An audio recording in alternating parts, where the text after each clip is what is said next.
பணிவிட செய்துட்டு இந்த மாதிரியா நான் வந்து ஒரு 18 வருஷம் அந்த அடிமைத்தனத்துல இருந்தேன்.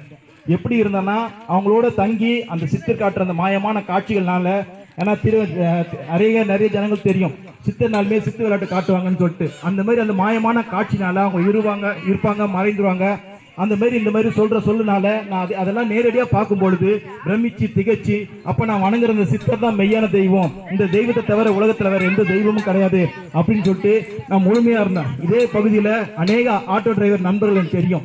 ஏன்னா நான் திருமணத்துல வந்து ஆட்டோ ஸ்பேர்ஸ் கடை வச்சிருக்கிறேன். திருமணத்தில் இருந்து என்னுடைய வியாபாரம் ஒரு கொடி கட்டி பறந்து இந்த மாதிரியா இருந்த என்னுடைய வாழ்க்கையில கிட்டத்தட்ட ஒரு 10 வருஷமா என்னுடைய வியாபாரம் பாத்தீங்கன்னா இருக்க ரொம்ப ஸ்லோவாயிடுச்சு.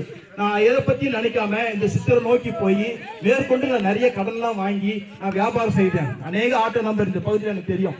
ஆட்டோ நண்பர்கள் எல்லாமே எனக்கு பொதுவாக தெரியும்.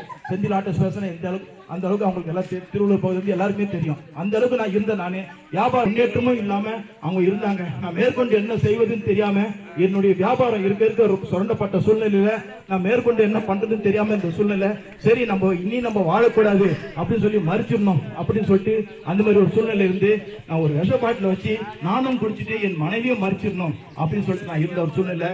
அப்ப பாருங்க, இந்த உலகத்துல எவ்வளவு தெய்வங்கள்ல நம்ம தேடி போயிருப்போம். ஒரு மனிதனை நம்பி எவ்வளவு தூரம் தேடி போயிருப்போம், எவ்வளவு வழிபாடு பண்ணிருப்போம், எவ்வளவு முறையெல்லாம் நம்ம செஞ்சிருப்போம், எந்த மலையெல்லாம் ஏறி இறங்கி இருப்போம்.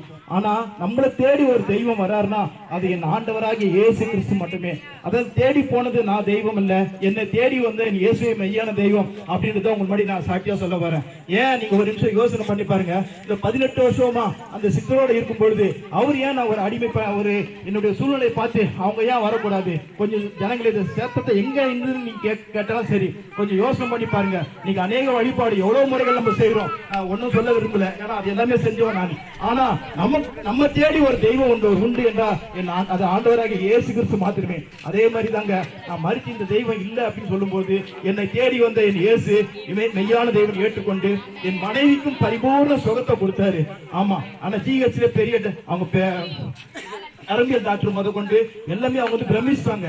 ஏன்னா இது எப்படி சுகமாச்சு, நாங்க வந்து உங்களுக்கு வந்து ரெக்கார்ட்லாம் கொடுத்துருக்குறோமே, அவங்களை வந்து சற்றும் குணமா ஆகாதுன்னு சொல்லிட்டு.